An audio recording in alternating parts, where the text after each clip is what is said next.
Alam nila kapag nasungkit mo yung... Ako, umulan pa! Ay, patay tayo dyan.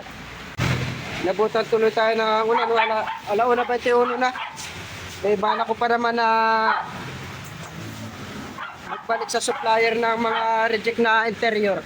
Kararating ko lang kasi, tapos kumain muna ako ng tanghalian. Eh, nagpahinga ng kaunti. Tapos ayan, biglang umulan. Ayan. Eh, pipick up kasi ako ng mga gulong ngayon doon sa supplier saka interior. Meron tayong mga reject ito. Reject ang tanong, paano ba reject? Bakit reject? Anong dahilan?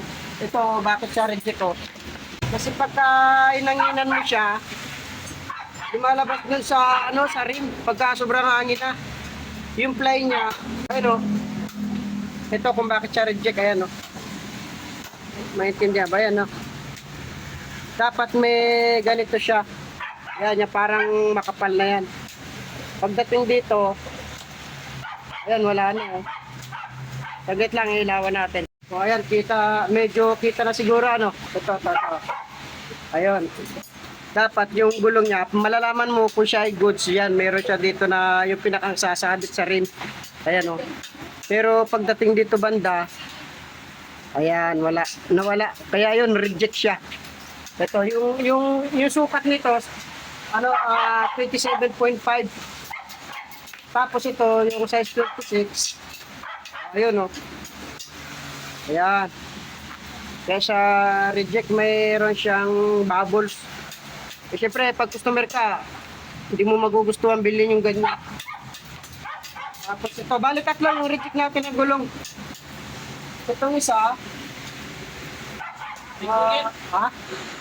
Bingkong? Ayun, bingkong. Yung pagka hinanginan mo, dito may parang umaalon bigla. Ganun parang umaalon. Kaya reject. Yung pagka nilagay mo siya sa rim, gano'n yung ikot kahit maganda ang alay ng rim. O, parang ahas, may bukod. O, ayan, tapos meron tayong reject na 4 na interior. Ayan. Pero walang problema, okay lang at least doon sa supplier natin.